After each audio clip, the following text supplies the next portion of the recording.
VR news కు స్వాగతం. వనపర్తి జిల్లాలో 2 రోజులుగా దాదాపు 50 ట్రాక్టర్లలో గోదాం దగ్గర వేచి ఉన్న వరి ధాన్యాన్ని దింపుకోవడం లేదని వనపర్తి నుండి కొత్తకోటకు వెళ్లే రోడ్డుపై బైఠాయించి ధర్నా నిర్వహించిన రైతులు. ధర్నాలో పాల్గొన్న రైతులు మాట్లాడుతూ, పంట కోసి దాదాపు 45 రోజులు అయినా కొనుగోలు కేంద్రాలలో ధాన్యాన్ని పోసుకుని ఉన్నాము. తూకం చేసి రోజులు గడుస్తున్న లారీలు సకాలంలో రావడం లేదు. లారీలు లేవని సొంత ట్రాక్టర్లు తీసుకొని వస్తే కూడా మిల్లర్లు ధాన్యం దించుకోవడం లేదు అన్నారు.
నా పేరు వెంకటనాయుడు.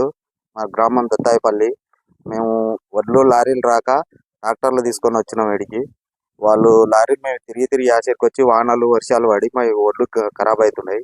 ట్రాక్టర్లతోటి కొడితే దించుకుంటారు. ఇది వనపర్తికి రానికే మాకు ఏదైనా అన్నం తెచ్చుకొని కానీ వాటర్ కానీ అన్నిటికీ ఇబ్బందులు అయినాయి.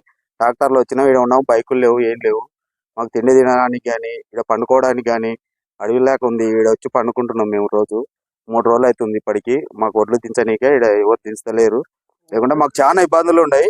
ఇక్కడ వడ్లు ఇవి కాకుండా రైతులు మేము కొంతమంది రైతులు ఉన్నాయి, వాళ్ళు ఒక తిప్పల పడుతున్నారు. ఎట్లా ఆయన వచ్చి ఊక చూసిపోతున్నారు. ఇక్కడికి వచ్చి మాకు చాలా ఇబ్బందులు ఉన్నాయి. వడ్లు అయితే మమ్మల్ని మొత్తంలో కవర్ లేవు.